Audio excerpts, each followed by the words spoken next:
Opinião. Hora de colocar os pingos nos is. Vamos lá, minha gente, ao day after, o dia depois do enterro da denúncia contra Michel Temer. Nada de novo. Aconteceu exatamente o que a torcida do Flamengo, do Corinthians, do Palmeiras, de todos os times, dá-lhe Palmeira, né, Reginaldo? Tá bom, depois eu converso com você sobre isso. Exatamente o que todos nós antecipamos para você, tá? O presidente Michel Temer foi às compras, colocou os deputados no bolso, deu alguns cheques pré-datados, né, gente? Distribuiu promessa de liberação de mais cargos, mais emenda com o nosso dinheiro e conseguiu 251 votos, 12 a menos que no primeiro enterro. O primeiro enterro foi aquele da primeira denúncia. Hoje o presidente divulgou um vídeo tentando passar a sensação de que a página está virada, que o Brasil segue em frente, que é preciso reconstruir a ponte para o futuro, aquela coisa toda. E desde ontem, minha gente, os analistas estão discutindo como é que o Michel Temer saiu desse processo todo. Depois de passar pelas duas denúncias de Janot, depois de 5 meses de praticamente paralisia dentro do governo, porque eles só pensavam em salvar o pescoço, em fugir da guilhotina. Então o Temer saiu mais forte ou mais fraco? Olha, tem análise para todo gosto. O que você quiser, do jeito que você quiser, né? E aí eu digo para você o seguinte: política não é matemática. Política não é matemática. Tudo precisa ser pensado em relação a.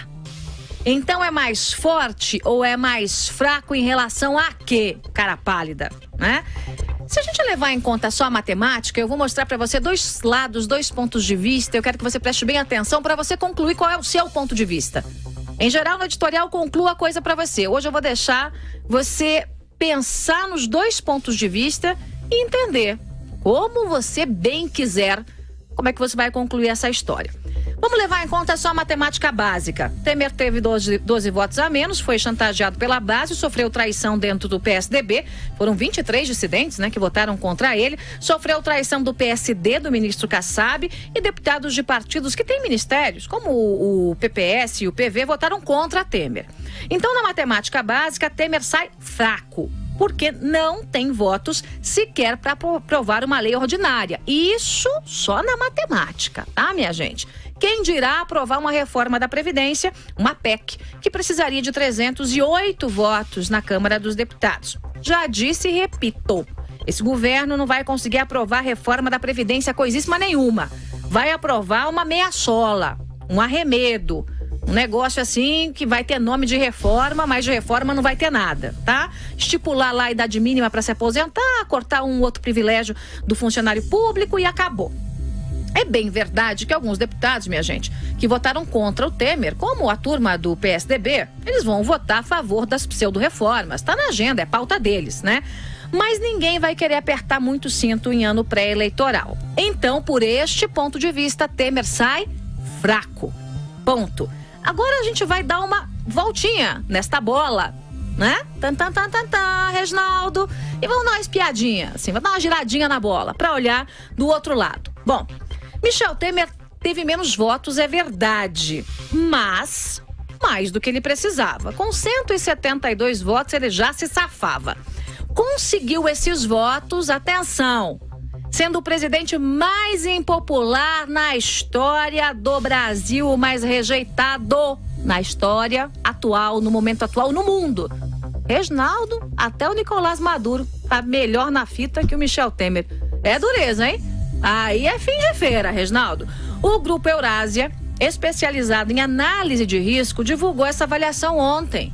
Temer tem 3% de aprovação.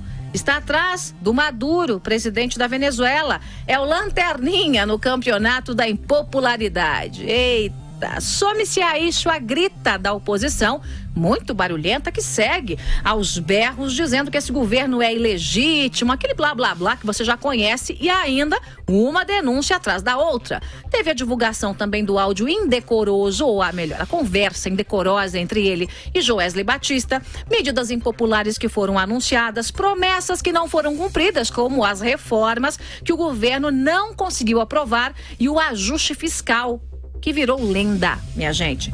Com tudo isso contra, Michel Temer conseguiu passar por mais essa.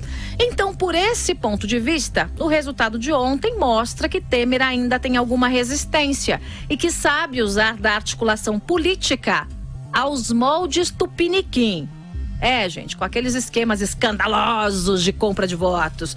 Aliás, tão escandalosos como foram os balcões de negócios da época do FHC, caso reeleição, da época de Lula. Eu nem vou citar um caso, porque no caso do Lula foram centenas de casos, né? Inclua-se aí o mensalão da época de Dilma.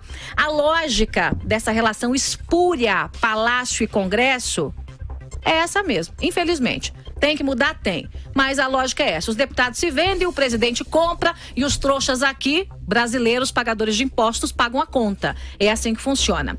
Por essa lógica, de tudo que aconteceu aí nos últimos meses com o governo, o presidente Michel Temer deveria ter saído muito mais chamuscado do que saiu.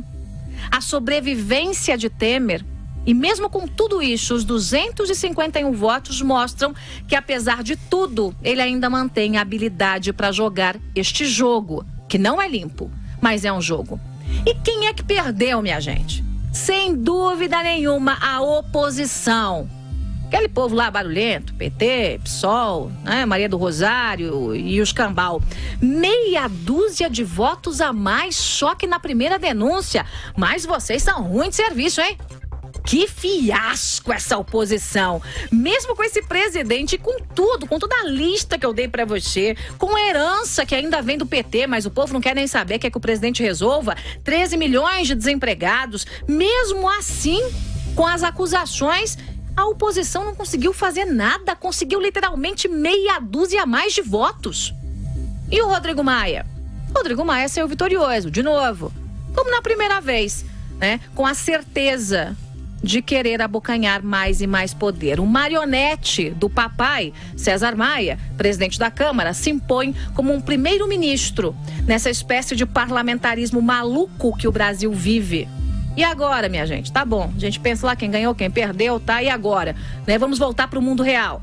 Agora o Brasil tem que andar, minha gente. O Brasil não pode mais ficar parado, não. O país real tá aqui, ó, bem debaixo do nariz de todo mundo. O meu narizinho, ó, Reginaldo. Tá aqui, debaixo. Bonitinho meu nariz, né? Tá debaixo do meu nariz. Do seu também. Do bonitão aqui também. Tá ali, obrigado. Né? E aí? Desempregado para todo lado, empresa fechada, indústria fechada, os desempregados continuam desempregados, as indústrias continuam fechadas, as empresas continuam fechadas e os políticos continuam pensando só no seu próprio umbigo, só na salvação de sua própria pele. Essa gente vai ficar lá mais 431 dias. Então, que façam alguma coisa pelo Brasil. O Brasil tem pressa, minha gente, e não pode mais esperar. Jovem Pan, colocando os pingos nos is.